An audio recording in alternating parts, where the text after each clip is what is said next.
donde participan distintas células, participan bastantes mediadores inflamatorios en la vía aérea, va a estar en parte condicionada por factores genéticos, que va a cursar con básicamente la hiperreactividad bronquial y lo que va a condicionar una obstrucción variable del flujo aéreo de tipo reversible.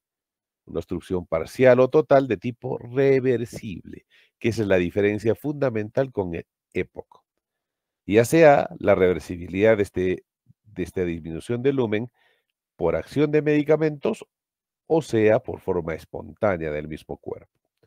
Entonces, esta última clasificación o definición que la considera Gina, de que es un síndrome de diversos fenotipos y endotipos, hay que tenerlo muy en cuenta. ¿Ok? Listo. Entonces, en el asma hay que definir y tener en cuenta que es la obstrucción, es la limitación del flujo aéreo de tipo reversible.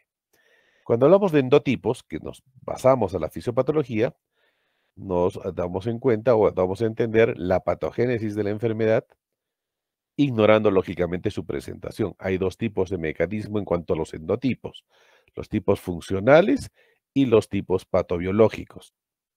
Las características propias de presentación de la enfermedad que pueden presentarse como clúster de fenotipos, pero que ellos tienen un mecanismo biológico específico, ejemplo genético. Cuando hablamos de fenotipos son las formas de presentación del asma. ¿Y a qué nos refiere? A cualquier característica o rasgo observable de una enfermedad, como la morfología, el desarrollo, las propiedades bioquímicas o fisiológicas, el comportamiento de presentación, sin ninguna implicación de un mecanismo propio, que sería la fisiopatología, sería el endotipo, ¿no es cierto? Un fenotipo, un fenotipo clínico sería la presentación de una enfermedad de un individuo en una determinada oportunidad. Entonces, queda claro el concepto de fenotipo y endotipo, ¿no es cierto? Cuando hablamos de fenotipo, hablamos de la fisiopatología o la forma, cómo se produce la enfermedad. Y el fenotipo es cómo se presenta, qué manifestaciones tiene esa enfermedad, que lógicamente es igual de un individuo a otro. Entonces, ya Gina para el 2023 ya hace la catalogación con estos dos términos nuevos. En cuanto a la evolución histórica del asma, debemos considerar que el asma en el tiempo ha tenido cambios sustanciales. Lo positivo de esta lámina es que anteriormente se consideraba que el asma era propio de estímulos intrínsecos y extrínsecos, y se hablaba de una alta tasa de asma eosinofílica o alérgica, ¿no? El asmático es un paciente alérgico, eosinofílico, hasta la época de los 90, como vemos acá en la lámina que nos habla de la historia. Pero para un tiempo de los últimos 15 a 20 años, ya se habla de diferentes fenotipos y endotipos. Se tiene lógicamente el principal, que es la eosinofilia, pero también ya se habla de un asma con células TH2 elevadas, con células TH2 bajas, que es a donde se va a atacar en el tratamiento actual. Y otros casos puntuales de agente bacteriano en la fisiopatología, que los catalogamos como clúster de estudios de clúster, ¿no? Que de diferente presentación, que es lo que actualmente ya se utiliza y donde ya empezamos a manejar diferentes medicamentos ya de tipo biológico, anticuerpos monoclonales, para ser más específicos.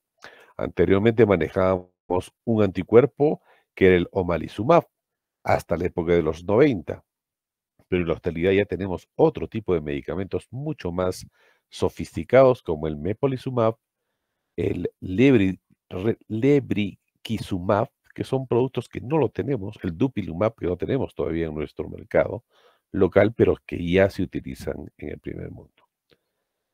Entonces esa es la evolución normal del asma. En cuanto a la epidemiología, hay que considerar que entre 350 a 400 millones en la actualidad de individuos presentan o padecen asma. Tenemos una prevalencia entre 1 al 35% en el mundo, según la data del 2015, que esto indica una prevalencia mayor de 12.6%.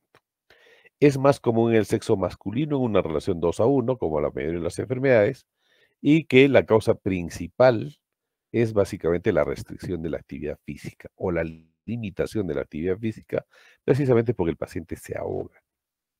Se estima que aproximadamente 250 millones fallecen o fallecieron, no es una edad antigua, en los últimos 10 años, porque hay diferentes formas de presentación, de un asma normal a un asma casi fatal, que precisamente es el que nos lleva a tener esta tasa de mortalidad alta.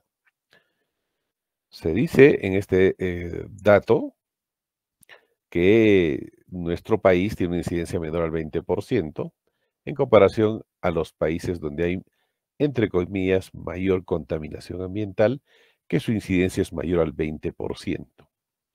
Hablamos de Brasil, hablamos de Centroamérica, Norteamérica, Uruguay, Argentina, ¿no? Entonces, es importante tener la parte estadística también clara. ¿Qué factores condicionan la presentación del asma? Y en este aspecto tenemos factores propias del huésped o del paciente y factores ambientales. No olvidamos o no olvidemos que el asma es una alergia. Cuando hablamos de factores de riesgo propios del individuo, hablamos de factores genéticos que hayan nacido con genes predisponentes, con atopia genética, con cuadros de hiperreactividad o inflamación de la vía aérea, la obesidad, estamos hablando de factores de riesgo, ojo, el género, hemos visto que el varón es más que la mujer, y la prematuridad y el bajo peso al nacer o bajo desarrollo al nacer también condiciona un factor de riesgo para desarrollar asma en el tiempo. Obesidad, genéticos, género y la prematuridad. ¿Ok? Dentro de los ambientales tenemos a los aeroalergenos, que son los principales, y ahí vamos a tener definitivamente exposición a las mascotas, ¿no? A los gatos, perros, ratones, cucarachas, hongos, ¿no? Etcétera. Los ambientales propios, como el polen, ¿no? El moho, los ocupacionales, sobre todo en ciudades industrializadas, ¿no? Las infecciones recurrentes de tipo viral, la alteración de la microbiota, la exposición a tóxicos inhalados como el tabaco, tanto el activo como el pasivo o el de primera o de segunda mano, son afectados y son factores que pudiesen condicionar a desarrollar asma. Y lo que en la actualidad se tiene, estrés, contaminación ambiental y dieta insalubre o inadecuada, ¿no? Porque el incremento de la comida chatarra hace que sea un factor de riesgo importante para padecer asma. Entonces, factores de riesgo para padecer asma según lo que dice GEMA. Atopia o alergia de inicio, menarquia precoz, obesidad, hiperactividad bronquial, rinitis alérgica, factores propias del huésped, rinosinusitis crónica en la primera infancia, son factores de riesgo para hacer asma. Dentro de los factores perinatales hemos dicho prematuridad, ¿no es cierto? Que este niño al nacer haya sufrido de ictericia neonatal, haya estado hospitalizado por ictericia, lactancia materna mixta o artificial, que quiere decir que no reciba de inicio los primeros 6 meses lactancia materna exclusivamente materna y utilicen fórmula. Antecedente cesárea es un factor de riesgo, ojo. Uso o antecedente tabaco en la gestación también es otro factor de riesgo desde el punto de vista perinatal para que este paciente o este futuro paciente padezca de asma. Dentro de los factores ambientales, los que hemos mencionado, aeroalergenos a la cabeza, los ácaros, ¿no es cierto? Alergenos laborales, infecciones respiratorias frecuentes, tabaquismo, las mascotas, ¿no es cierto? Atmosféricos dentro de los factores ambientales, la polución, la contaminación ambiental, las emisiones de monóxido de carbono actuales por los vehículos, dentro de los vegetales que están suspendidos en la atmósfera, el polen en época de polinización, polen de árboles, polen de malezas, condicionan en el asmático poder desencadenar el asma. Domésticos, los ácaros, que están en todo el medio ambiente. El pelo del epitelio del perro, mucho más el del gato. El del gato es el más alérgico. Las cucarachas. En cuanto a agentes infecciosos, los hongos, no olvidemos que dentro de la superficie normal o la atmósfera normal que tenemos, existe el Aspergillus fumigatus, que ustedes mismos lo han explicado la anterior semana, pero existe tipos de hongos que se encuentran inocuos en nuestro medio ambiente. Pero en el paciente alérgico asmático puede captar y podría ser una causa de exacerbación o que desencadene un proceso asmático. Los virus y bacterias, los resfríos recurrentes, sobre todo en época de invierno, las rhinosinusitis recurrentes u otros virus respiratorios son factores desencadenantes de asma. Y otras sustancias como químicos, en cuanto a fármacos, anhidridos, esto en zonas industrializadas, la exposición a disocianatos, industrias de poliuretano, plástico, barnices y esmaltes, esos tóxicos hacen que se irrite la mucosa bronquial y cause la hiperactividad bronquial.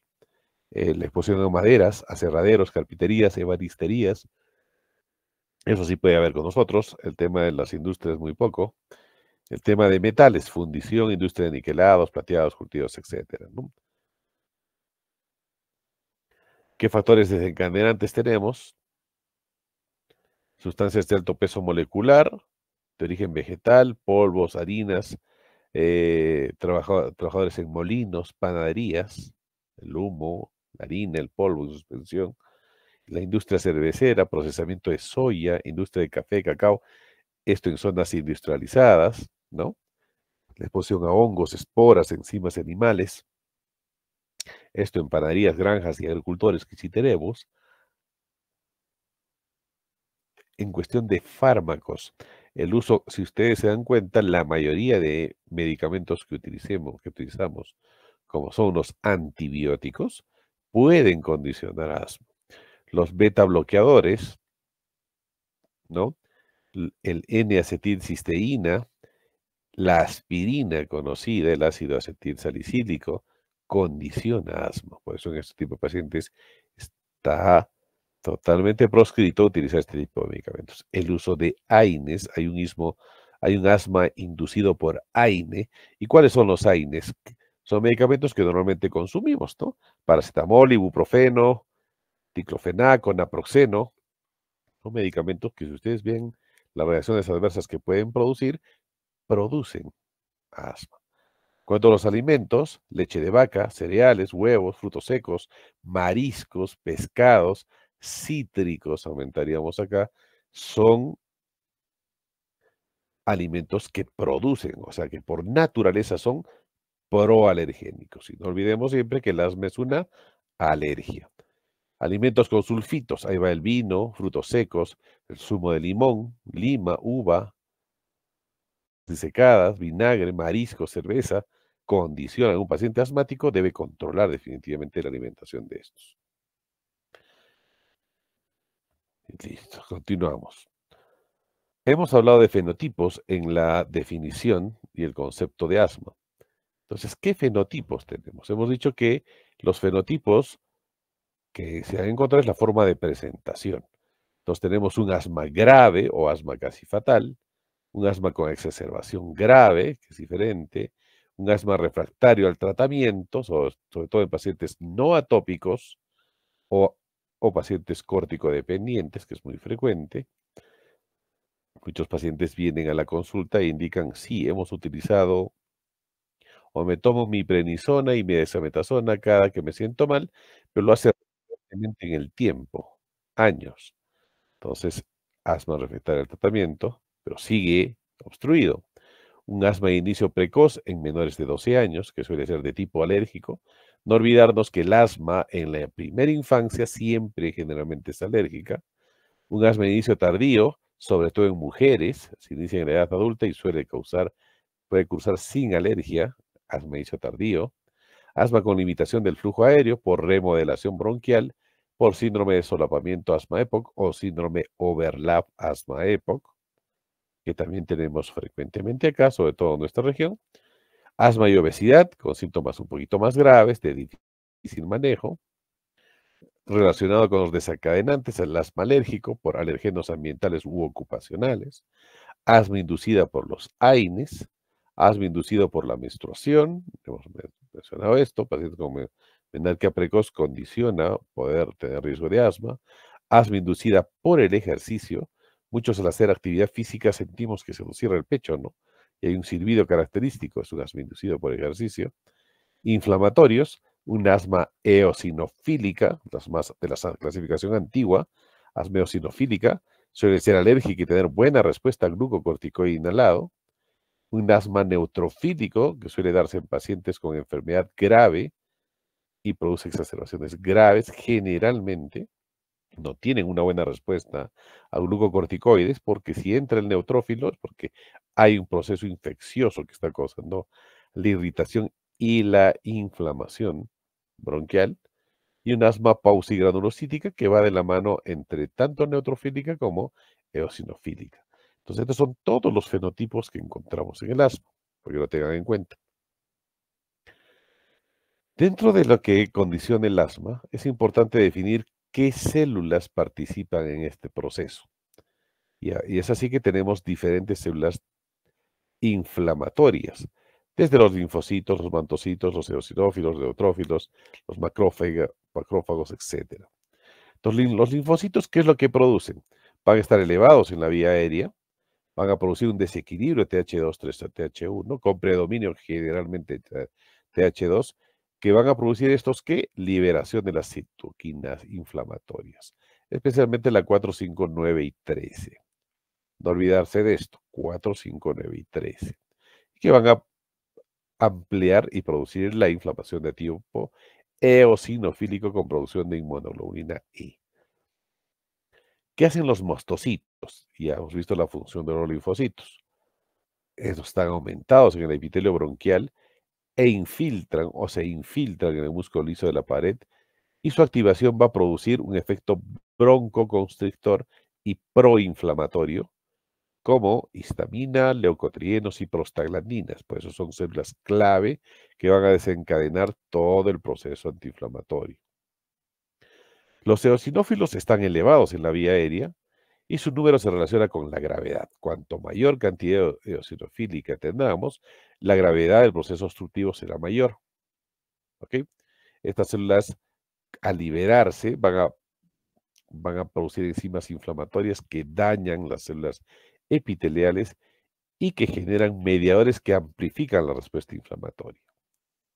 Los neutrófilos están elevados en la vía aérea en algunos pacientes con asma grave, durante todo, sobre todo en estados de exacerbación.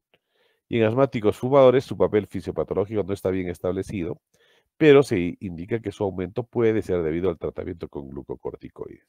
¿Esto por qué? Porque el uso de glucocorticoides de forma prolongada y crónica hace que el sistema inmunológico caiga y haya proliferación de cualquier agente bacteriano o viral, ¿no? Las células dendríticas son las presentadoras del antígeno, que van a interactuar con las células reguladoras hepáticos y que van a estimular fundamentalmente las dendríticas la producción de los linfocitos T2. Entonces, si aumenta la producción de los linfocitos T2, va a producirse aumento de la inmunoglobulina E, aumento de la inflamación eosinofílica, como hemos mencionado. ¿Ok? Los macrófagos, que era el primer caballito de batalla en otras enfermedades, estos pueden ser activados por alergenos a través de receptores de baja afinidad para inmunoglobulina E. Ojo. Y van a liberar mediadores que amplifiquen la respuesta inflamatoria. Esto sobre todo en cuadros de asma grave, donde ya hay un solapamiento bacteriano. Entonces, estas son las principales células que participan en el proceso inflamatorio del asma: linfocitos, mastocitos, eosinófilos, neutrófilos, células dendríticas y macrófagos. ¿Cuáles son las estructuras anatómicas que se ven implicadas en el proceso propiamente dicho del asma? El epitelio bronquial, lógicamente, este va a estar dañado, va a tener pérdida de células ciliadas y secretoras. Las células epiteliales son sensibles a cambios, ¿no es cierto?, que van a producir inflamación. Estos, al estar afectados, van a liberar citoquinas, quimiosinas y mediadores lipídicos, y también puede estimular la producción de agentes contaminantes e infecciones víricas. La reparación de este epitelio va a promover la obstrucción bronquial, que es uno de los signos cardinales del asma.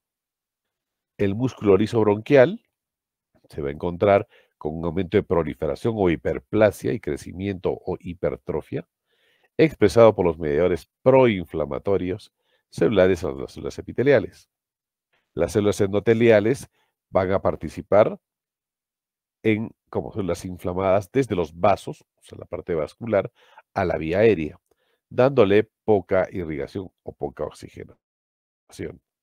Los fibroblastos y miofibroblastos, que definitivamente van a proliferar, van a ser condicionantes en el tiempo de la famosa remodelación bronquial. Estos van a ser mediadores inflamatorios y de crecimiento que producen aumento del tejido conectivo, ¿no? Colágeno y proteoglicanos, por ende, obstrucción mayor de la vía aérea de forma irreversible. Cuando hay una proliferación excesiva de fibroblastos y miofibroblastos por patología crónica, lo que se va a producir es la remodelación bronquial y es ahí donde ningún medicamento ya va a poder hacer alguna actividad porque esto ya está fibrótico. Y hay tejido conectivo grueso que va a impedir que cualquier medicamento pueda penetrar y la única forma de realizar algún tratamiento en este tipo de pacientes es por intervención quirúrgica o la termoplastía. Los nervios colinérgicos de la vía aérea pueden ser activados definitivamente por los sensores nerviosos y causar broncoconstricción y aumento de secreción de moco, que es muy importante, ¿no? Aparte que pueden liberar neuropéptidos inflamatorios. Esto desde el punto de vista fisiopatológico. Entonces, estos son los tejidos estructurales que se ven involucrados en el proceso de obstrucción del asma. El epitelio bronquial, la musculatura lisa, las células endoteliales, los fibroblastos y miofibroblastos y los nervios colinérgicos de la vía aérea propiamente dicha. Entonces, si ya tenemos las células involucradas en el proceso de obstrucción, tenemos las estructuras anatómicas que se ven relacionadas, entonces debemos definir cuál es la fisiopatología del asma. Tiene que haber necesariamente un estímulo tanto ambiental y o genético para que haya que las TH2 se incrementen, a su vez hay aumento de inmunoglobulina E por los linfocitos, aumento de mastocitos y eosinófilos que van a aumentar o van a propagar el efecto alérgico del cuadro mediante los mediadores inflamatorios como las quimiosinas, las interleucinas, van a producir inflamación de la vía aérea y por ende procesos de broncoconstricción y remodelado de la vía aérea si es que no se controla a tiempo. Entonces, a grandes rasgos, de forma sencilla, esa es la fisiopatología del asma. Durante este proceso, lógicamente van a haber diferentes tipos de células que van a participar en ella. Los mastocitos van a liberar leucotrienos B, la inmunoglobulina E va a liberar las interleucinas, ¿no? La 4, la 6, la 9 y la 13, hemos hablado, ¿no es cierto? Va a liberar células C, va a liberar los linfocitos TH0. Estos van a activar toda la cascada inflamatoria. Los mastocitos liberan la histamina, las prostaglandinas, los leucotrienos y las irinas, que van a producir el broncoespasmo, caracterizado por las células que participan. Ahí el eosinófilo aumenta su producción, los neutrófilos también cuando hay deterioro, sobre todo en temas virales y bacterianos, y que le van a dar las características típicas clínicas crónicas del asma. Y finalmente vamos a llegar a la misma conclusión de llegar al remodelado de la vía aérea superior. Entonces, esa es la fisiopatología del asma, ¿no? Entonces, ahí inicia la cascada inmunológica, aumento de la respuesta linfocitaria, generalmente TH2, aumento de la respuesta eosinofílica, los receptores nerviosos y las células inflamatorias participan, hay respuesta negativa de las respuestas TH2 y lo que va a producirse es un remodelado de vía aérea, que eso es lo que produce precisamente la limitación del flujo aéreo. Entonces, esto es para resumir lo anterior. Hay un estímulo genético o ambiental, ácaros de polvo, de cigarrillo, industrias, pelo de animales, perro, gato acá, el aire frío, ¿no? Algún medicamento que se puede haber ingerido. Hay una activación celular con los mastocitos, eosinófilos, linfocitos, participan los mediadores o se activan los mediadores de la inflamación, hay liberación de histamina, interleucinas, prostaglandinas, leucotrienos, ¿no es cierto? Hay cambios en la vía aérea que va a producir una inflamación de la vía aérea, secreciones excesivas y broncoconstricción que van a producir la obstrucción de la vía aérea. A nivel macro, hemos visto varios elementos y estructuras anatómicas que participan en la obstrucción y van a ser estas, ¿no? Hipertrofia del músculo liso, vasodilatación vascular, edema en la mucosa y submucosa, con infiltrado eosinofílico, neutrofílico y células T. Hay aumento de secreción de moco que va a producir un tapón mucoso en el lumen bronquial, descamación del epitelio liso estratificado, ¿no?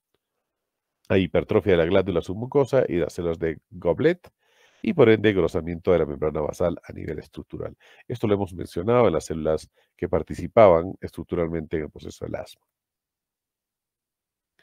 Lo mismo de la anterior diapositiva, para ver, esta es una publicación del 2023, el año pasado, donde igual, ¿no? Todo se produce la exacerbación, tiene que haber hiperrespuesta bronquial, ya sea de dos tipos, genético o ambiental, ¿no? La función de la vía aérea se va a producir una remodelación de la vía aérea, hay hipertrofia de la mucosa y submucosa, hay limitación de la vía aérea por hiperreactividad bronquial, vasodilatación bronquial, hay variable limitación o obstrucción de la vía aérea y el broncoespasmo típico. Cuando hablamos de broncoespasmo, al cerrarse el número bronquial, es el sonido característico de los bronquios, ya sea la sibilancia o el roncante, que es típico de un cuadro de espasmo, ¿no?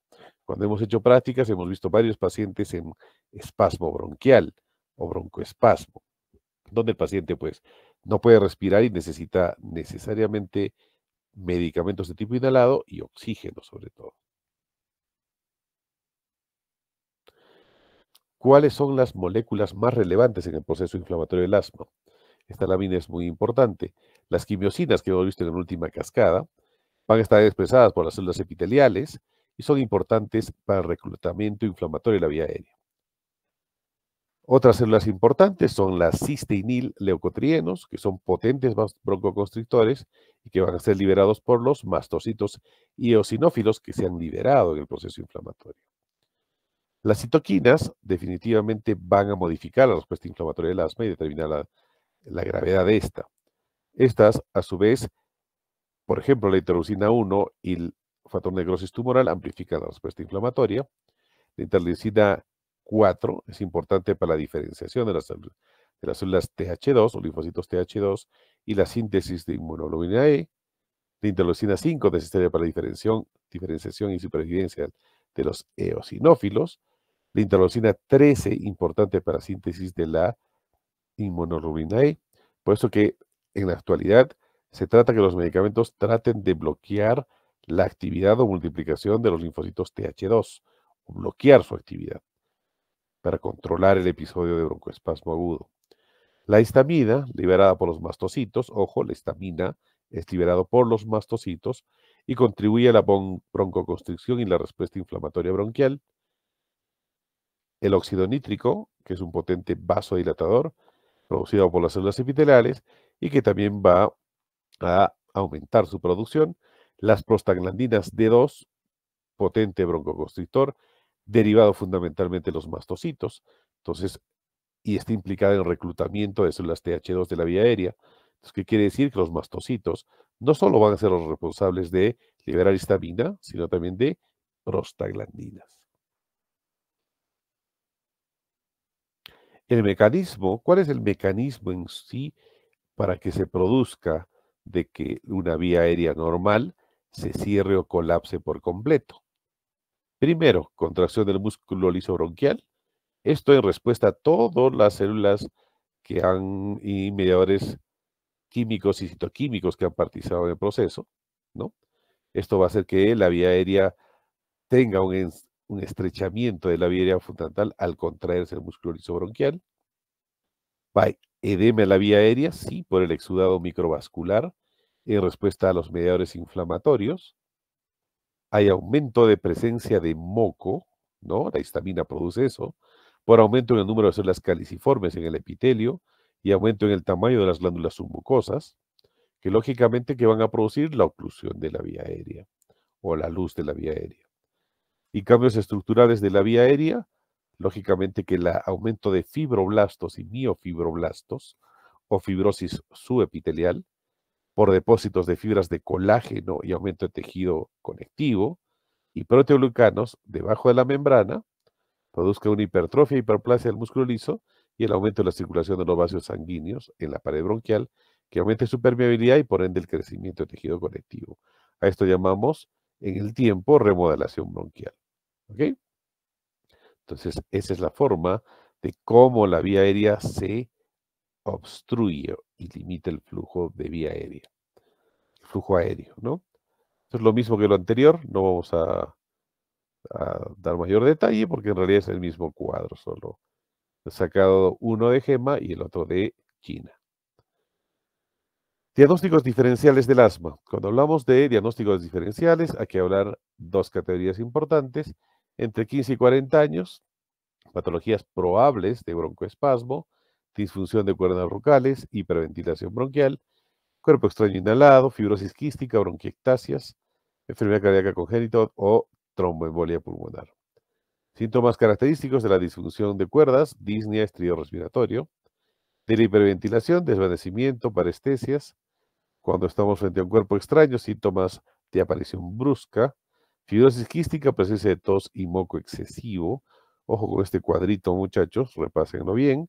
Las bronquiectasias que va a producir, infecciones recurrentes, aumento de producción de moco, enfermedades cardíacas, soplos cardíacos, el TEP, disnea de instauración brusca y dolor torácico, para distinguirnos del TEP. En mayores de 40 años, las mismas características, difusión de cuerdas vocales, hiperventilación, bronquiectasias, enfermedades de parénquima pulmonar, insuficiencia cardíaca y TEP, las mismas condicionantes. ¿Ok? El diagnóstico diferencial entre lo que es asma y EPOC. Y este cuadro también es muy importante para saber diferenciar una y otra de otra enfermedad. El inicio del asma a cualquier edad, en el EPOC generalmente el punto de corte es mayor de 40. Por eso no existe un paciente con 20 años y que sea diagnosticado de 20 años, sea diagnosticado de EPOC. Ojo, 40 años es el punto de corte. Tabaco no tiene mayor referencia en asma, es indiferente. En EPOC siempre está el antecedente tabáquico para hacer EPOC. La presencia de alergia o atopía frecuente en el asma, es alérgico lógicamente, infrecuente en EPOC. Antecedentes familiares frecuentes, hay un antecedente genético, ¿no es cierto? No olvidemos. En el EPOC no valorable. Variabilidad de síntomas, sí, definitivamente tiene diferentes formas de presentación, en el EPOC no. Reversibilidad de obstrucción, que hemos dicho, el asma es reversible, o sea, es significativa. En el EPOC suele ser menos significativa o no significativa. Respuesta a corticoides inhalados, lógicamente, muy buena en el asma, casi siempre es satisfactoria, en el EPOC indeterminado variable, ¿no? Salvo que estemos en exacerbación. Entonces, estas características entre uno u otro de las enfermedades más conocidas obstructivas del pulmón nos va a ayudar a diferenciar y dar un diagnóstico.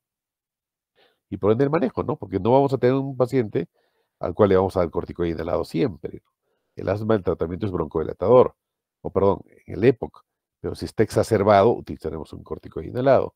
En cambio, estamos viendo en el asma que en el asma sí la respuesta es muy buena al uso del corticoide. Entonces, de ahí saldrá que la piedra angular de tratamiento del asma es el glucocorticoide inhalado.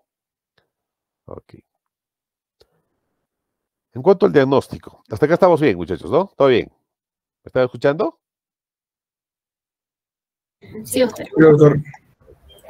Entonces, en cuanto al diagnóstico, en el tiempo hemos tenido pruebas de función pulmonar. Una de ellas ha sido la espirometría y sigue siendo la espirometría la prueba de función pulmonar importante en el asma, pero no es el gol estándar, ojo.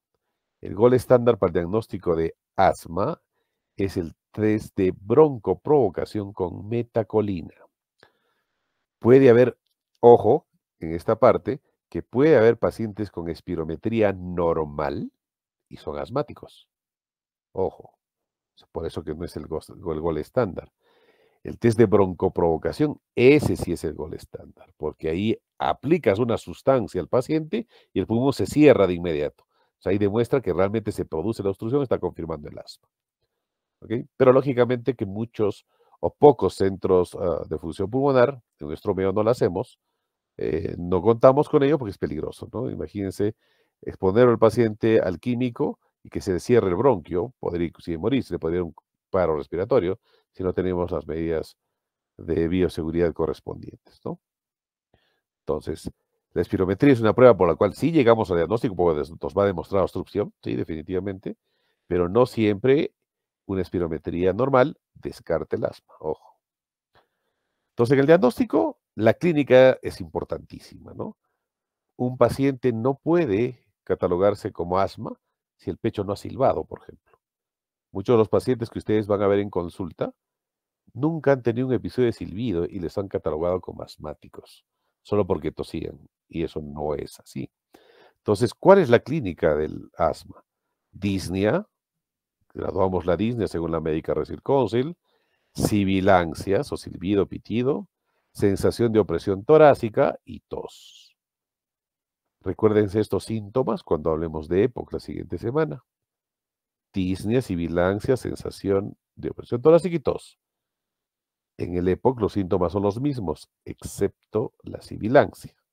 Ojo. Interrupciones nocturnas del sueño o despertares nocturnos por falta de aire o sensación de falta de aire. Ataques recurrentes relacionados con factores específicos que la desencadenan. Contacto con animales. Tengo mi gato en mi casa, viene a mi cama y empieza el espasmo o empiezan los estornudos. Respuesta al tratamiento específico para el asma, ¿no? Si hay respuesta, definitivamente nos ayuda a correlacionar el antecedente diagnóstico. ¿Cuáles son los criterios diagnósticos de asma en niños? Ellos tienen criterios mayores y menores, sobre todo en niños menores de 3 años. Criterios menores, sibilancias no relacionadas con resfrío o silbido, eosinofilia en sangre mayor al 4%, ojo, que el punto de corte es 4%, alergia a lácteos y derivados, alergia a leche, huevo o frutos secos. Cuando me refiero a lácteos y derivados, leche, queso, yogures, ojo, huevos o frutos secos. Criterios mayores, diagnóstico médico de asma de alguno de los padres, o sea, atopía genética familiar. Diagnóstico de eczema atópico o piel seca, ¿ya? Y sensibilización alérgica al menos a un alergeno, mediante una prueba de prick test para ver si es alérgica a aeroalergenos ambientales. Esos son los criterios mayores y criterios menores. Se dice que para el diagnóstico de asma se necesita 2 criterios mayores y uno menor, o 3 criterios mayores solos, o un criterio mayor y 2 menores. Este gráfico ya lo hemos visto alguna vez, sobre todo con los que ya han llevado, o ya hemos llevado espirometría, ¿no es cierto? Cuando hemos hecho prácticas, siempre les muestro esta figurita que es un espirograma, ¿no?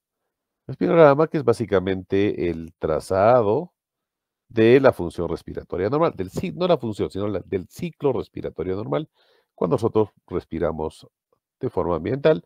Sabemos que tenemos 4 volúmenes y 4 capacidades, ¿no? Es importante tener en cuenta los volúmenes que se tienen.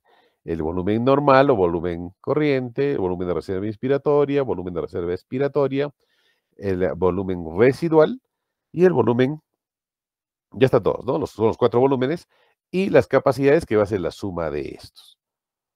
Esto es importante considerar porque no olvidarse que la espirometría mide obstrucción, mas no mide restricción. ¿Por qué? Porque no mide volumen residual.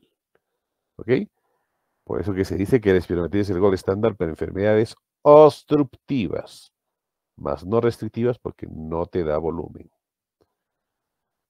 Listo.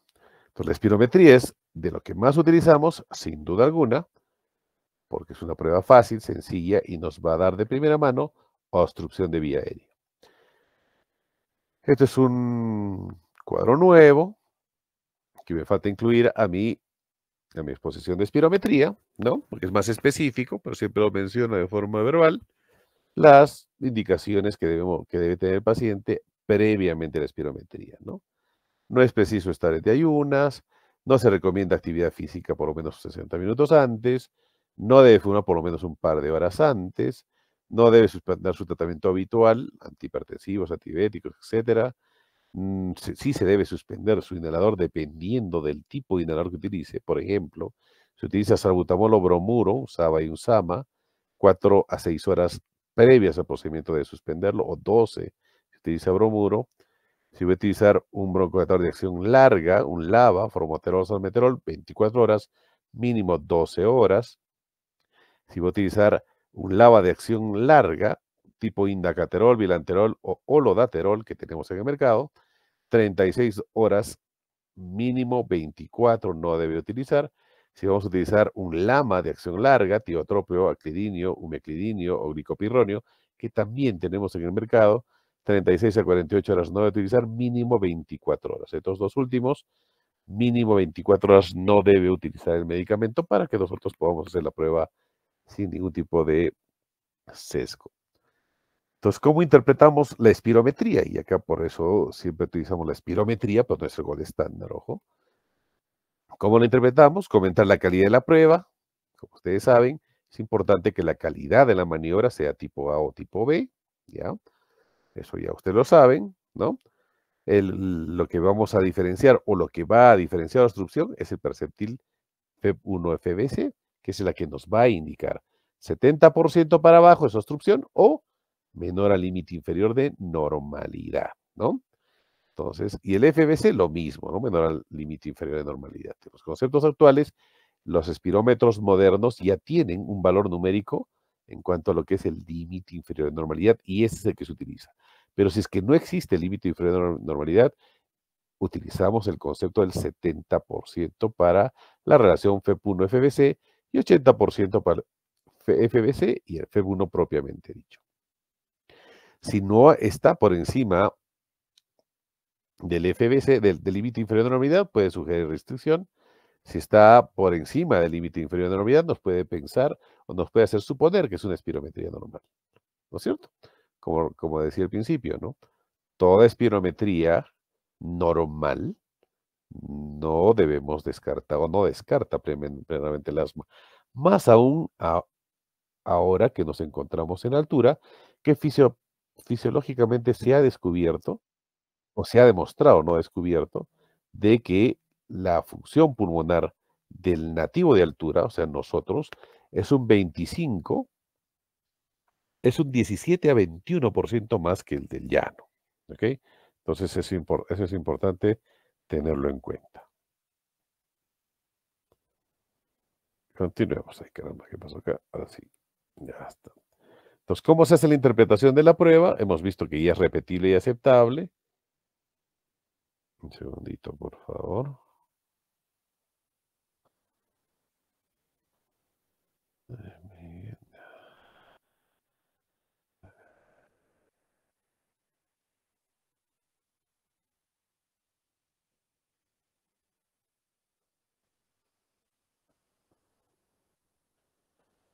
Un segundito, un segundito. Aló, aló, aló.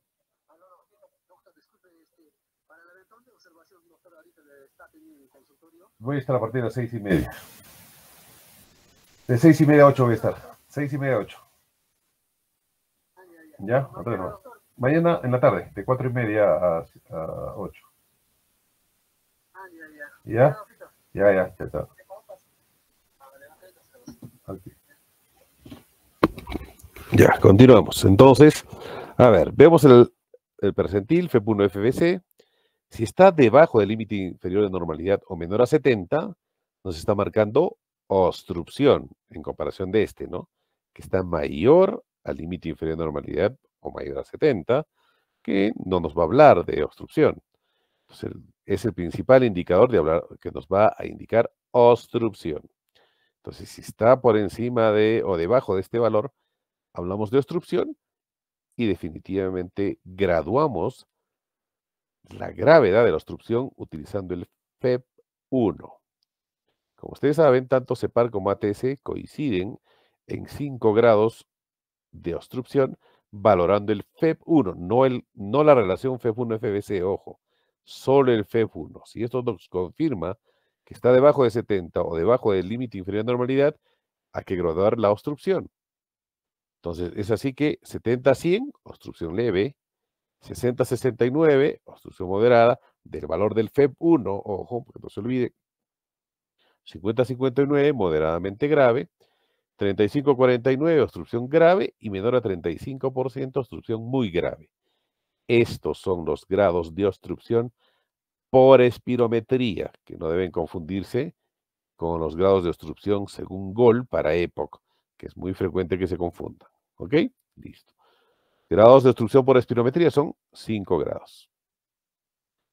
Una lámina donde vemos por trazo, ¿no? En la curva flujo-volumen, los grados de obstrucción.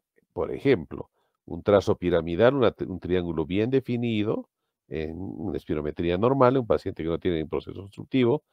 Un paciente con obstrucción, vemos como el trazo ya no es una pirámide normal, sino es un triángulo pequeñito y deforme, ¿no? Ahora, cuando hablamos del patrón restrictivo, vemos que el triangulito es mucho más pequeño, tanto en expiración como en inspiración también, ¿no? Entonces, más pequeñito en restrictivo, ¿no? Los anteriores tisiólogos, solo al ver el trazo y las curvas, en este caso es la flujo-volumen, indicaban ya el proceso o el trastorno respiratorio que tenía el paciente, ¿no? Entonces, fíjense cómo es uno normal. La parte superior es la exhalación y la parte inferior es la inspiración, ¿no? Entonces, lo que valoramos es la expiración en la espirometría, porque es una prueba de esfuerzo. Y vemos cómo el triángulo se altera. Entonces, la interpretación, si hay obstrucción, hemos visto que está debajo del límite inferior de normalidad o menor a 70, ¿no? Mejora el FEV1 y la FVC con el broncodilatador, le aplicamos el broncodilatador. Hay que recordar que los criterios de broncodilatación, para que sea positivo o no, debe ser mayor a 200 ml, tanto en FEV1 como en FVC, y mayor de 12%, tanto en FEV1 como en FVC. Son los dos únicos criterios que se utiliza para definir si hay broncodilatación positiva o negativa al test de broncodilatación. Ojo, son los dos únicos criterios. 200 ml y mayor a 12%, tanto en FEV1 y FVC. Si no logra mejorar o aumentar mayor a 200 ml o 12%, significa que no hay broncodilatación positiva y sugiere obstrucción crónica. Y hay que graduar la enfermedad o la gravedad. Si hay broncodilatación positiva y no normaliza, también hay que pensar en EPOC y graduar la gravedad, según GOL. Pero si hay respuesta positiva al broncodilatador mayor a 200 y mayor al 12%, y el FEV1 o la relación FEV1-FVC se normaliza o casi normaliza, nos sugiere asma. ¿Ok? Porque hemos dicho al principio en el concepto que es la limitación u obstrucción del flujo aéreo de forma reversible. ¿Ok? Listo. Entonces, esas son las dos interpretaciones por espirometría.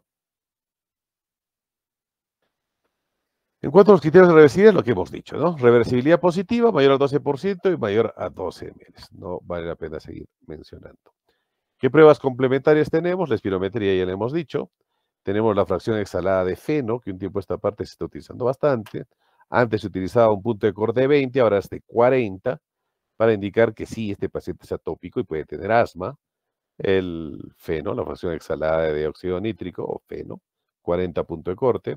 La prueba de provocación broncopulmonar con metacolina, GOL estándar para el diagnóstico de asma, ojo, ¿no? Y las pruebas de alergia, ¿no? Que son útiles, no específicas.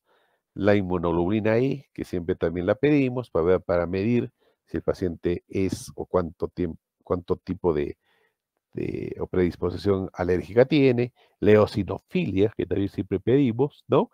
Y las pruebas cutáneas de rash cutáneo o famoso prick test, ¿no? Para identificar alergia a algunas sustancias específicas. Entonces, estas son las pruebas que normalmente podemos utilizar para diagnóstico de asma. Entonces, esta es una tablita donde vamos a especificar algunos puntos puntuales. La espirometría con test de broncodilatación, hemos visto que el punto de referencia es más de 12, mayor a 200, ¿no es cierto? Se debe utilizar diferentes criterios. La variabilidad debe variar en un 20% para considerar que hay una buena respuesta. El óxido nítrico 40%, en la prueba broncoprovocación si es positiva o negativa. Si tenemos estas tres pruebas, ya tendríamos el diagnóstico definido, ¿no? Si hay mayor cambio, si es positivo el nítrico y la prueba de broncoprovocación es positiva, nos va a indicar asma. Entonces, si ya tenemos el diagnóstico, ya se tiene que insistir en el tratamiento adecuado, ¿no? Normalmente es el glucocorticoide inhalado, definitivamente. ¿Cuál es el tratamiento del asma? Existe en el mercado un arsenal terapéutico bastante amplio. Estos inhaladores, en algún momento probablemente ustedes lo han visto. Los que más utilizamos es este, ¿no? El salbutamol, que es un beta agonista de acción larga o beta enérgico de acción larga, de acción corta, perdón. Son rápidos, potentes. Su función fundamental es relajar el músculo liso, aumenta el aclaramiento mucociliar y disminuye la permeabilidad vascular. Y lógicamente que va a modular la liberación de mediadores por los mastocitos, que van a producir la histamina y los linfocitos T, ¿no? Entonces, el primer medicamento es el broncoadilatador de acción corta, ¿no? Que es el salbutamol más conocido. Pero tenemos otros medicamentos como el bromuro de hipertropio, que es un anticolinérgico, es un LAMA, que nos sirve para controlar la crisis. El prototipo de este grupo es la atropina. El bromuro de hipertropio es un anticolinérgico que produce pocos efectos secundarios y sinergiza el efecto con los beta-agonistas. Por eso que en crisis se utilizan de la mano tanto bromuro como salbutamol. Y tenemos otro tipo de medicamentos anticolinérgicos, betaenérgicos, como son los corticoides inhalados. Son antiinflamatorios. Corticoides son los agentes inflamatorios más potentes disponibles. En el asma inhiben la respuesta inflamatoria, evitando la liberación de fosfolipasa 2 y la proliferación de las citoquinas y quimiosinas inflamatorias. Por ahí que se utiliza este dispositivo y este es la piedra angular de tratamiento del asma, porque es una alergia. Entonces, el corticoide inhalado es el tratamiento del asma. ¿Cómo se utiliza un dispositivo inhalado? Creo que ustedes eso ya lo saben. No es necesario redundar en ello, ¿no? Porque básicamente el inhalador se utiliza de forma directa en boca. Y cuando utilizamos una llamada de la misma manera, ¿no? Es indicar al paciente que exhale el aire profundamente, poner el dispositivo, aspirar, y ni bien haya una succión o aspiración, disparar el dispositivo, aguantar o esperar el aire o contener el aire unos 10 segundos y respirar nuevamente para que el MDI o el medicamento presurizado pueda ingresar hasta las zonas que queremos que abra el bronquio. Entonces, tanto en la forma normal como en la forma con el bronco o con la aerocámara, debe ser instruido adecuadamente.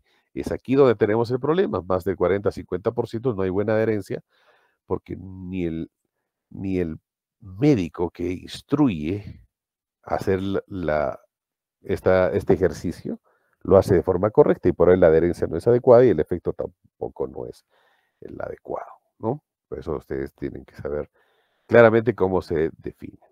Entonces, ¿qué es lo que dice Gina para el tema del tratamiento? Es importante siempre un diagnóstico adecuado, ¿no?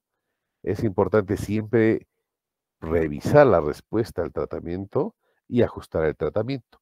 Esa es la trilogía perfecta de Gina para el tratamiento de asma.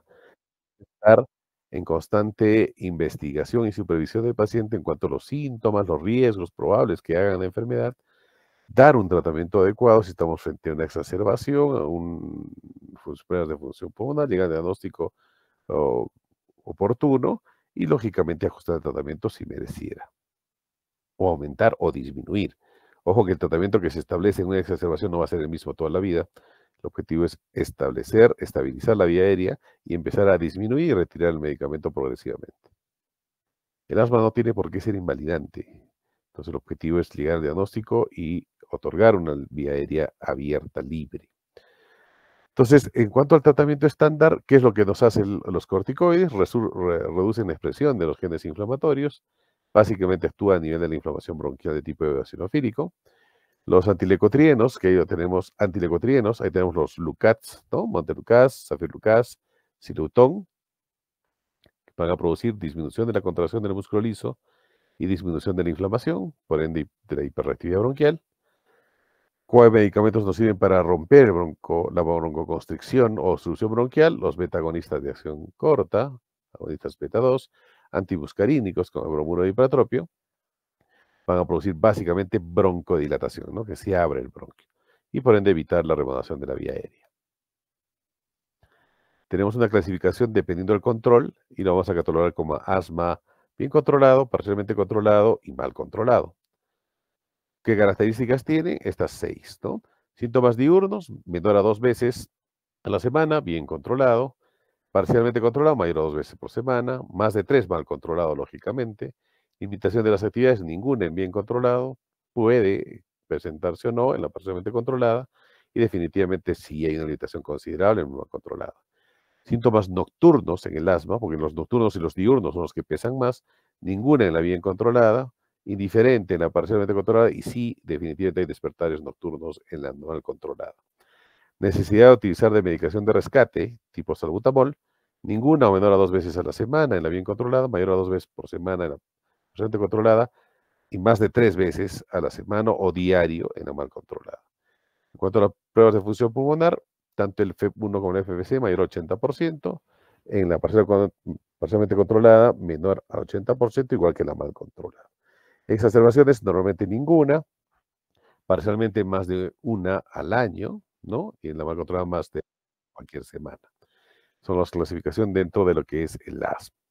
El tratamiento es escalonado, este es de Gina, que tiene 5 escalones, donde debe indicar que los síntomas, si son bajos, utilizar simplemente un broncodilatador de acción corta, ¿no? Un beta-enérgico de acción corta. Si las molestias es en la semana, podemos ya utilizar antileucotrienos tipo Montelukast. Si los síntomas son mayores durante la semana, podemos ya utilizar un corticoide inhalado de baja dosis. Y si las molestias pese al tratamiento inicial no responde, ya utilizamos corticoide corticoide inhalado a media dosis, aparte del antileucotrieno, aparte del broncodilatador de acción corta. Y si pese a estos mecanismos no hay mejoría, ya utilizamos otro tipo de terapia biológica, que puede ser el omalizumab, mepolizumab, ¿no? O ya considerar el uso de acitromicina o tratamiento quirúrgico. Es lo que dice Gina, que es lo que dice Gema, lo mismo. En el escalón 1, donde es a demanda, el tratamiento es a demanda, con glucocorticoide solo o salbutamol. En el escalón 2, utilizar antileucotrienos, Montelukast, glucocorticoide inhalado a bajas dosis y continuamos con SABA o SAMA. En el 3, seguimos con glucocorticoide, que siempre va a estar ya a partir del escalón 2, utilizar glucocorticoides a dosis medias, ¿no? Y continuar con un LAMA o un SABA. El SABA siempre va a estar, ¿no? El salbutamol en todas las escalas va a estar porque es el aliviador y es el de acción rápida. En el escalador 4 ya utilizamos dosis medias, aumentamos un antileucotrieno, que no lo teníamos en la 2 y no lo tenemos en la 3, aumentamos un LABA-LAMA, en la 5 lo mismo, pero ya utilizamos antileucotrienos, acitromicina, 2 tipos de inhalador, puede ser bromuro hipatropio, salbutamol, o ya utilizamos un LABA de acción larga, formoterol, fluticasona, ¿no? Y utilizamos corticoide inhalado a altas dosis. Si no hay respuesta, ya pasamos al escalón 6, donde el tratamiento básicamente es con terapia biológica, con omalizumab, mepolizumab, residurizumab, benralizumab. Ya tenemos en la actualidad benralizumab en el Perú, pero el tratamiento es bastante costoso, ¿no? El tratamiento promedio posiblemente son 100.000 soles, ¿no? 70 a 100.000 soles por utilizar anticuerpos monoclonales de esta característica. Lo que tenemos, y el más común, es omalizumab. Si hay fracaso a esta terapia previa y a pensar en la vía quirúrgica, lo mismo que dice Gina, termoplastia endobronquial y utilizaría corticoides intralesional, intrabronquial y triacinolona intramuscular.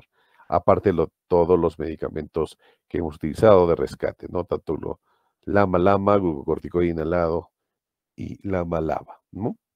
Entonces, la diferenciación entre el GEMA europeo del ERS y Gina es que Gina nos pone 5 escalones Y GEMA nos pone 6 escalones, que en realidad es lo mismo si se ponen a analizar fríamente la terapéutica, porque definitivamente los esquemas van avanzando en la forma similar, ¿no? El objetivo es tratar de lograr un tratamiento controlador por 2 a 4 semanas y de ahí ir desescalando, ¿no? Si logramos ya un objetivo en el paso 5 y ya controlamos el episodio de broncoespasmo, debemos ir bajando paulatinamente. ¿Qué corticoides tenemos en el mercado? Tenemos dextrometasona, tenemos budesonida, ciclosenide, tenemos fluticasona, tenemos mometasona y triamcinolona acetato. Estas son las dosis que deben manejar y cuáles son las dosis máximas que podemos utilizar. Normalmente en el mercado ya se está retirando la becometasona por la toxicidad que tiene. Lo que más utilizamos es fluticasona y budesonida en el mercado.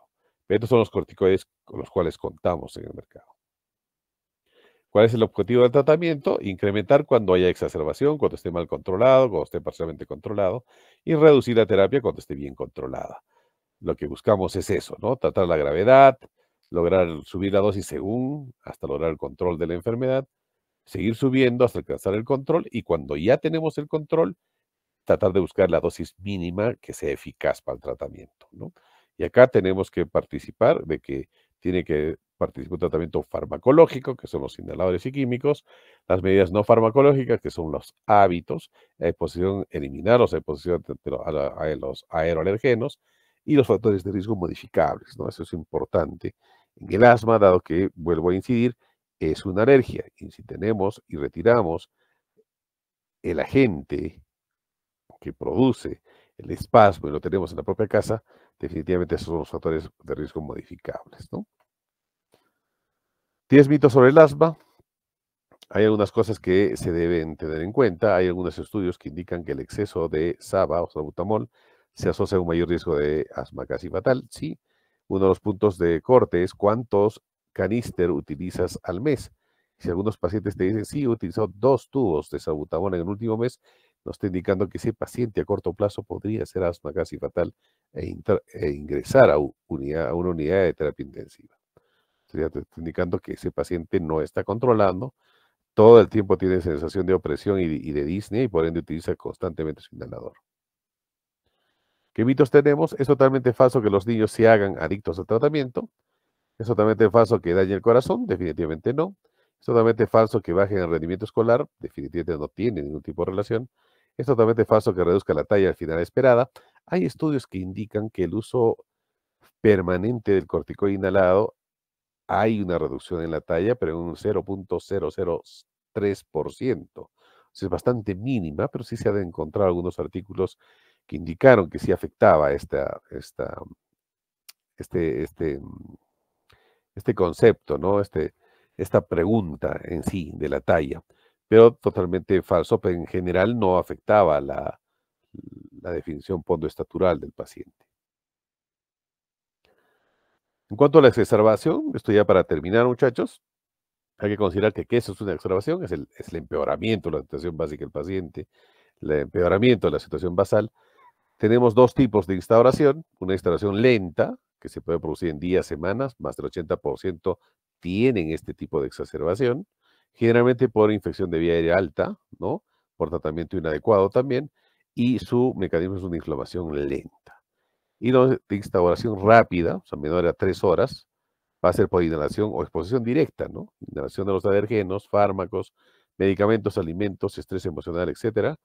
Y generalmente son los más severos y más graves, los de instalación rápida, menor a 3 horas, ojo. Y la respuesta rápida al tratamiento también es importantísimo. Entonces, ¿cómo se clasifican las exacerbaciones? En leves, moderadas y graves.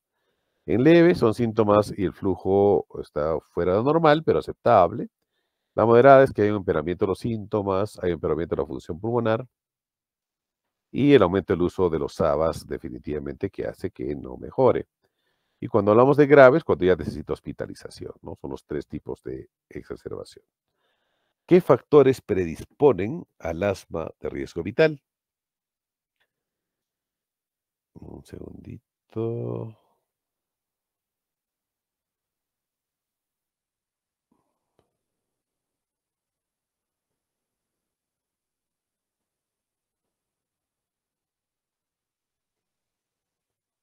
Segundito, por favor.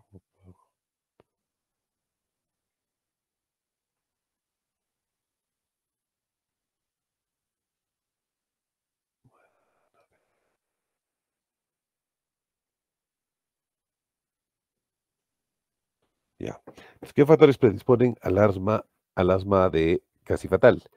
Episodios previos de ingreso a UCI o intubación o ventilación mecánica, hospitalizaciones frecuentes en el año previo, más de 2, múltiples consultas a sus servicios de urgencia en el último año, trastornos psicológicos, actitudes de negación, o enfermedades psiquiátricas, depresión que dificulten la adhesión al tratamiento, que quiere decir que no utilice el dispositivo, que hay una comorbilidad cardiovascular, abuso excesivo de los beta-agonistas de acción corta, salbutamol, instauración súbita de la crisis y pacientes sin control periódico de su enfermedad. ¿Qué quiere decir?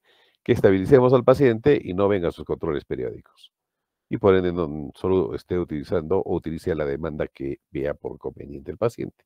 Entonces, estos son los factores que predisponen el asma de riesgo vital o asma casi fatal. Ojo con este cuadrito, muchachos, ¿ah? Siempre ponemos unas preguntas indicando cuáles son los factores que predisponen a una exacerbación del asma y están acá. Listo. Entonces, la evaluación de la gravedad de la exacerbación se mide fundamentalmente por una tabla similar a la anterior, que tiene mayores características: crisis leve, moderada y parada respiratoria o asma grave.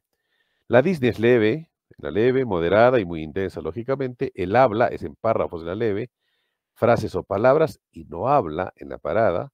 La frecuencia respiratoria está aumentada en la crisis leve, entre 20 y 30 en la moderada. En la parada respiratoria es un tórax silente. La frecuencia cardíaca es menor de 100 en la leve, entre 100 y 120 y mayor, y hay bradicardia en la parada leve, en la parada cardíaca, perdón. El uso de musculatura accesoria, no en la leve, presente en la moderada, y hay movimiento paradójico tóraco-abdominal en la parada respiratoria. Las sibilancias están presentes en la leve, presentes en la moderada, pero en la parada respiratoria hay silencio auscultatorio, o tórax silente se llama. El nivel de conciencia normal en la leve, normal en la moderada, disminuida en la parada respiratoria. El pulso paradójico está ausente en la leve, entre 10 y 25 milímetros en la moderada, ausencia por fatiga muscular. El FEP1 mayor a 70 en la leve, menor a 70 en la moderada, no podemos monitorearla en la parada. La saturación de oxígeno mayor a 95 en la leve, 90 a 95 en la moderada, menor a 90 en la parada respiratoria. La presión parcial de oxígeno normal en la leve, 80 a 60 en la moderada, menor a 60 en la parada respiratoria. La presión parcial de CO2 menor a 40, que es el punto de corte, 35 a 45, mayor a 40 en la moderada y mayor a 40 también en la parada respiratoria. Estos son los criterios para definir frente a qué crisis estamos. Si estamos frente a una leve, moderada o severa o grave o parada respiratoria. Entonces es importante que tengan dos ítems bien claros. Según Gina, lo mismo, ¿no? ¿Cómo clasificamos la disnea, tanto Gina como Gema? Intermitente, síntomas diurnos una vez a la semana, nocturnos menos de 2 a la semana.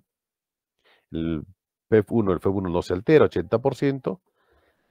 Leve persistente, ojo, intermitente, leve persistente, moderado persistente y severo persistente.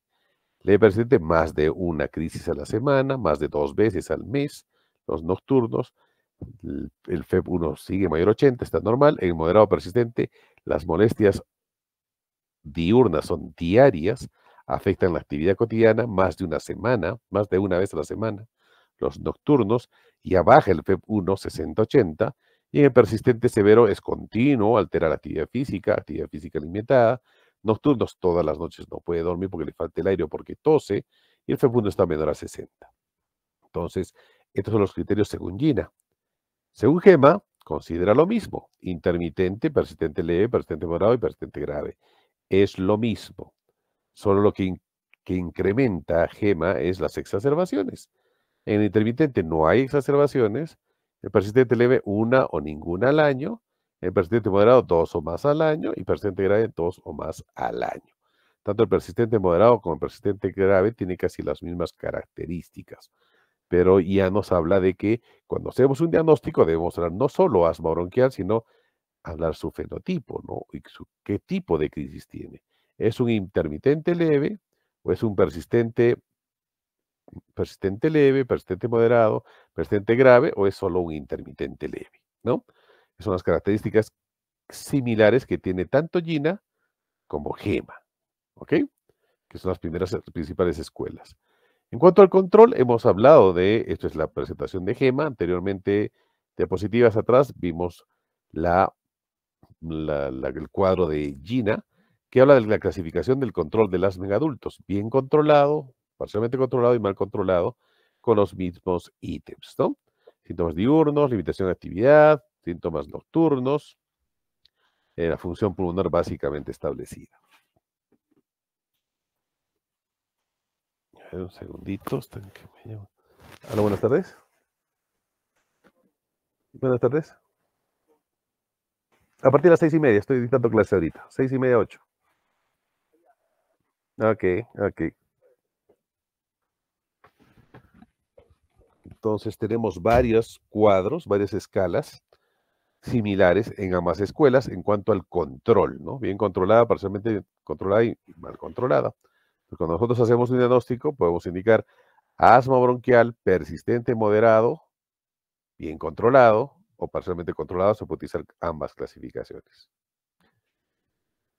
¿Cómo manejar la exacerbación? Lógicamente, primero valorar la vía aérea, ¿no? El ABC típico, valorar si hay confusión, silencio respiratorio y dar la clasificación clínica. Hacer la interconsulta a UCI si fuese necesario, iniciar con beta agonista de acción corta y oxígeno, ¿no? Para preparar la intubación, si es que estamos precisamente ya con somnolencia, con silencio respiratorio y confusión, ¿no? Si el deterioro continúa, hay que tratarlo como grave y debe ingresar a UCI. Pero si la exacerbación es leve o moderada, habla frases, prefiere sentarse, acostarse, no está tan agitado, pero si hay aumento de la frecuencia respiratoria, uso o no de músculos accesorios, utilizar el beta-agonista de acción corta, considerar también utilizar de forma concomitante el bromuro de hipratropio, el oxígeno siempre, verificar y monitorear la oximetría y la saturación, y empezar con corticoides sistémicos. Ahí sí utilizamos sistémicos, ¿no? Porque estamos frente a una exacerbación. Lo que tenemos que hacer es evaluar el progreso clínico de la enfermedad, evaluando cada 15 minutos durante la primera hora para ver si ha salido del espasmo. Entonces, ¿qué es lo que se realiza normalmente? Si estamos frente a una crisis leve con un FEV mayor a 70, utilizar salbutamol 2 a 4 pulsaciones cada 20 minutos y valoramos a la hora. Si estamos en una crisis moderada con un FEV menor a 70, oxígeno, ¿no? Para llegar a una saturación del 90%, salbutamol bromuro, 4 PAPs cada 15 minutos o cada 10 por una hora, y de ahí control. Corticoide sistémico, ya estamos en una moderada, acá sí se utiliza corticoide sistémico no inhalado, ojo, 200 miligramos de hidrocortisona o 20 a 40 miligramos de prednisona.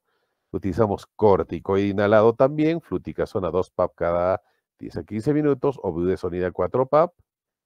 Y podemos considerar también la nebulizarlos con budesonida, ¿no? O salbutamol. Si estamos frente a igual el control se hace a la hora. Si estamos por una parada cardiorrespiratoria inminente, oxígeno, salbutamol bromuro, corticoide inhalado y considerar ventilación mecánica inicialmente no invasiva, pero considerar también la invasiva, ¿no? La intubación orotraqueal si estamos frente a una parada respiratoria inminente e ingreso a unidad de terapia intensiva. La reevaluación se realiza a la hora, entre 1 hora a 3 horas. Si el paciente ya está asintomático y estable, se le puede considerar el alta con corticoide oral para casa, glucocorticoide inhalado y un broncodilatador de acción larga, un LABA. Y lógicamente citarlo para el control médico. Si es que la respuesta no ha sido buena en las primeras a 3 horas y el porcentaje de oxígeno cae en menor al 60%, considerar la hospitalización definitivamente en una unidad de cuidado intensivo o una hospitalización normal. Utilizar el oxígeno, salbutamol, corticoide inhalado, corticoide y considerar el uso de sulfato de magnesio si estamos frente a un asma grave, ¿no? Sulfato de magnesio que se utiliza en broncoespasmo severo. Sulfato de magnesio. Entonces, es el manejo normal de una exacerbación de asma o una crisis asmática. Corticoide inhalado, sus inhaladores, un broncodilatador de acción corta, un antimuscarínico de acción corta, su corticoide sistémico, oxígeno y listo. Y ahí debería romperse el espasmo. ¿Qué medicamentos normalmente utilizamos? Beta-agonistas de acción corta, salbutamol, bromuro de hipratropio, los corticoides sistémicos, prednisona, hidrocortisona, corticoides inhalados, propionato fluticasona, budesonida, sulfato de magnesio, ¿no? Sulfato de magnesio inhalado no lo tenemos, sulfato de magnesio sistémico sí. Aminofilina ya no está en el mercado. Entonces, dentro del arsenal terapéutico tenemos todos estos medicamentos que hacen que definitivamente podamos sacar al paciente del espasmo. Entonces, ¿qué es lo que tenemos que hacer frente a una exacerbación del asma? La hospitalización, las primeras 3 horas, necesidad de oxígeno, saturarlo mayor a 90. Si tenemos una prueba de función pulmonar disminuida, un 40% va a ser. Y si persisten los síntomas, definitivamente el manejo es el mismo. Oxígeno, betagonistas de acción corta, broncodilatadores adicionales como el bromuro de hipertropio, glucocorticoides sistémicos, hidrocortisona, prednisona, glucocorticoides inhalados, budesonida, fluticasona o betametasona. En cuanto a las perlas de este aspecto, la exacerbación es el ataque del asma o asma aguda, a eso tenemos que tener en cuenta. El incremento de la sensación o falta de aire o la disnea, tos, sibilancia, supresión torácica nos indica exacerbación asmática. La disminución del flujo respiratorio, tanto el peak flow o el flujo respiratorio forzado y el FEP1 nos indica exacerbación. La terapia primaria siempre va a ser broncodilatadores inhalados de acción rápida, salbutamol, bromuro, hipertropio y glucocorticoides inhalados y sistémicos. Claro el manejo. El objetivo, aliviar la obstrucción del flujo aéreo y la hipoxemia. En las exacerbaciones severas, monitoreo estricto. En las leves, monitoreo ambulatorio. Y listo. Considerando la hora, eso es todo lo que les he traído de asma. Me parece que hemos tratado de ponerle todo lo más profundo y lo último que se tiene en manejo de asma para que ustedes puedan repasar. ¿Alguna pregunta, muchachos? El asma es una enfermedad que casi frecuentemente la vamos a ver y pueden confundirse los síntomas con el EPOC, que eso lo vamos a ver en la próxima clase. Pero como ustedes pueden ver, el manejo, si lo sabemos diagnosticar, es básicamente sencillo. La cosa es llegar al diagnóstico e interpretar. Algo más que me faltaba indicar. Existe el asma bronquial o el ACVA, ¿no? El asma broncopulmonar alérgico. ¿Qué significa? Es un asma que se va a producir cuando el paciente tiene exposición a un hongo, al Aspergillus. ¿Pero qué característica tiene este tipo de pacientes? Estos son los casos clínicos que normalmente ponemos. Paciente de tantos años que presenta asma bronquial con antecedente de aspergilosis y asma es la aspergilosis o el aspergilosis broncopulmonar alérgica se llama. Entonces, la aspergilosis broncopulmonar alérgica tiene ¿qué característica? Que el paciente es asmático. Otra cosa y otra recomendación en esta parte es que ustedes deben repasar la espirometría, porque como han visto, la espirometría nos va a acercar si es que el FEB1 se ha disminuido y qué grado de obstrucción tiene el bronquio. Y por eso es importante hacer una interpretación de la espirometría en esta parte. Tanto para asma como para EPOC, la interpretación de la espirometría es importante. Sobre todo saber los grados de obstrucción, cuándo es un proceso obstructivo, qué grado de obstrucción es y si es que hay sugerencia de restricción o no.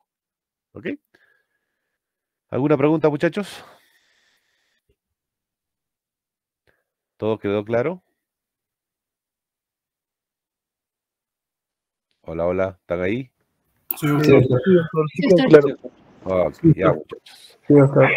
Entonces, la próxima clase, que es una clase más corta, vamos a empalmar dos charlas, la próxima abajo en Coyana. Haremos EPOC y vamos a hacer EPITMAS, que son más cortitas. Y la subsiguiente ya hacemos lo que es